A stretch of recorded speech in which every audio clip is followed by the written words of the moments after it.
What's going on, YouTube? This is my first video back for a while, so there's stuff going around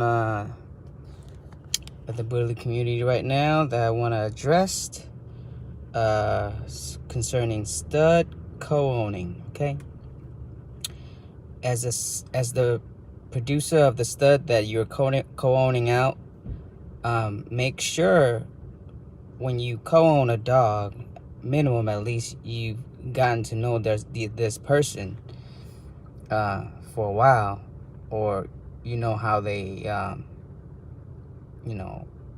act, or how they how long they've been in the game, or how long how they take care of their dog, etc. So you got to research the person first before you offer a co-own to the dog. Let's say you do all that already and you like the person, and you decide to co-own a dog with the person. First of all co-own, no matter what, should involve some type of monetary compensation from the co-owner. That way they have an incentive to take care of their dog. But not saying that a free co-own doesn't work, but most of the time a free co-own, people don't really care about the dog if the dog doesn't turn out, etc like that. But Tennessee Mountain Kennel, what's going on? But when you co-own a dog out, the term usually is always 50-50, right? 50% of the stud fee that you sell goes to the co-owner. 50% of stud fees goes to you. Now, as the producer of the dog, you co-own the dog out to the co-owner. The co-owner responsibility is to take care of the dog in their home. Okay, all the costs, all the feeding, all the vet stuff, everything is their concern. If for some reason you guys decide on the 50-50 of that too, that's on you guys. But for me, when I do co-own, that is not my problem. You take care of the dog. I give you a discount, a heavy discount on the dog that already. So that discount you can use to apply to taking care of the dog for the lifetime of the dog. It should be enough to take care of the dog for at least 5 years. And as far as promotion wise, it's always good for both of you guys to promote the dog. Make sure when you do a co-own, you have a contract written out. Do not ever forget a contract. This is one thing, you do not sugarcoat anything when it comes to co-owning a dog. So you have to be precise. You have to be your terms. You have to let them know right off the bat. There's going to be no games with this. This is completely a business deal. So if they, for some reason, do not, follow your terms or agree or somehow break the terms, they're going to have to return the dog. And you do not, if they return the dog and they break the rules, whatever the term is in the contract, you're not obligated to pay them anything off the co-own, okay? That should be in the contract. That should be notarized. And when you co-own a dog out, make sure that you keep the paperwork. Paperwork should never, ever go to the co-owner, okay? Because they have the dog, you have the paperwork. It has to be leveraged somewhere between the two. It has to be a 50-50 deal, because if they know they mess up, you're not going to sign the papers. If you mess up, they're not going to send out the semen. So both sides understand there's a loss on either side if someone mess up, okay? What else? As far as using the stud in-house, both of you guys should be able to use the stud at no charge. The co-owner should be able to pull the dog for you and send it to you. And you just got to pay for the shipping.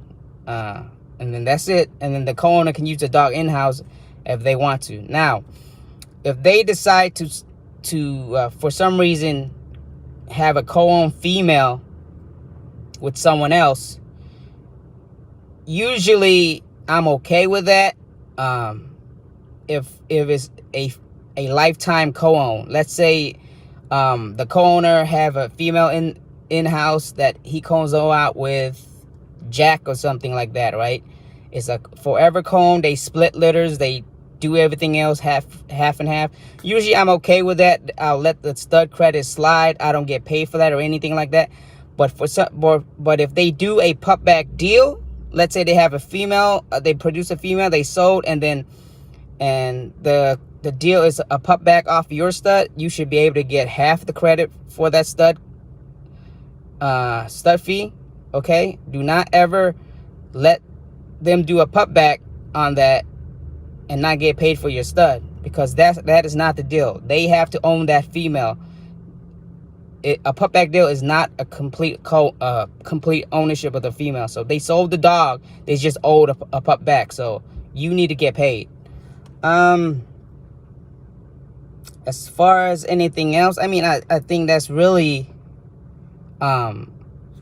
it. But like most of the time, you know, make sure the co-owner keep you updated on your dog. Their dog is the same thing. Make sure you get great pictures of the dog, promote you guys yourself, and that's really it. It's nothing else to it. As far as collecting collecting lock-ins,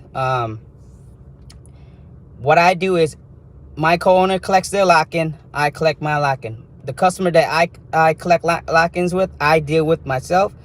The lock-ins that my co-owner collects, he deals with them himself. Okay, we never mix those two together.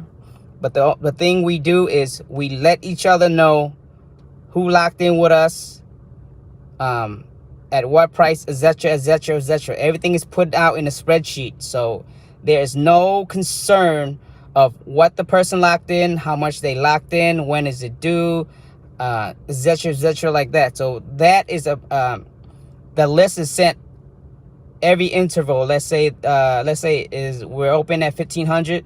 Once we close the 1500 out, the list is sent to each co-owner, and then we'll go to 2500.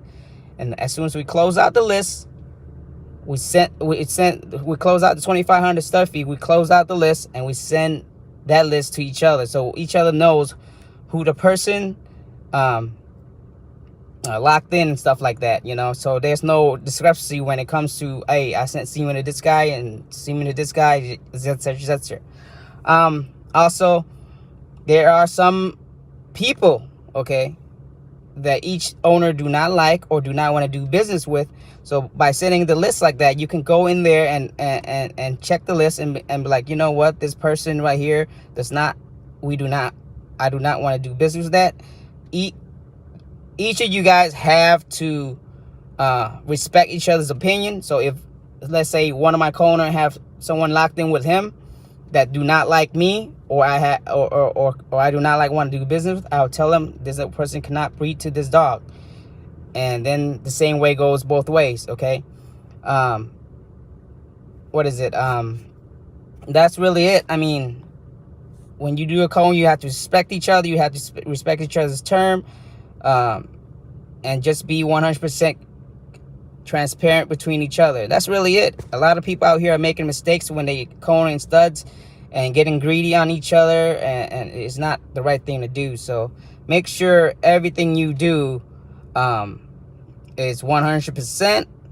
You know what you're talking about, and first of all, you know, take care of the dog. Make sure make sure you co-own to the right people. I mean, co-owning, I don't do a lot of co-owning, but if you have to, you know, make sure you vet these people and check who they are out. But that's all my tips for this channel.